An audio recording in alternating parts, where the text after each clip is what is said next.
আসসালামু আলাইকুম, কেমন আছেন আপনারা সবাই? Welcome to my YouTube channel the kitchen life of Fariha. আজকে চলে এলাম সুস্বাদু ও স্পাইসি স্বাদে সোনালী মুরগির রেসিপি নিয়ে। তো মুরগিটা আমি প্রথমে কেটে ধুয়ে পরিষ্কার করে নিয়েছি। এবার প্যানে 2 কাপ পরিমাণ সয়াবিন তেল অ্যাড করে দিলাম, কাঁচা পেঁয়াজ কুচি, রসুন কুচি, আদা কুচি, তেজপাতা, মশলা দিয়ে দিলাম।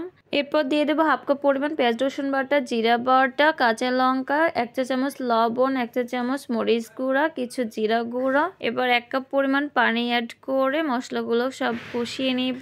এর মধ্যে দিয়ে দিলাম মশলা গুঁড়া ও ধনিয়া গুঁড়া। এখন কেটে রাখা মাংসগুলো দিয়ে দিলাম, ভালোভাবে কষিয়ে নিতে হবে। 10 মিনিটের মতো আমি কষিয়ে নিব।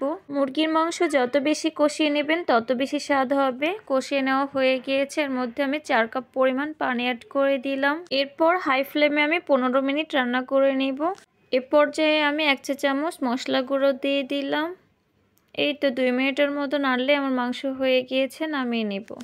এবার ঝটপট একটু গরম গরম মুরগির মাংস সার্ভ করে নিই। এই তো দেখুন কতটা লোভনীয় হয়েছে দেখতে। দেখতে যেমন লোভনীয় হয়েছে, খেতেও কিন্তু অসাধারণ হয়েছে। গরম ভাতের সাথে কিংবা রুটি পরোটার সাথে ওয়াও, জমে যাবে। তো আমার ভিডিও যদি ভালো লেগে থাকে তাহলে আমার চ্যানেলটি সাবস্ক্রাইব করে পাশেই থাকবেন। আল্লাহ হাফিজ।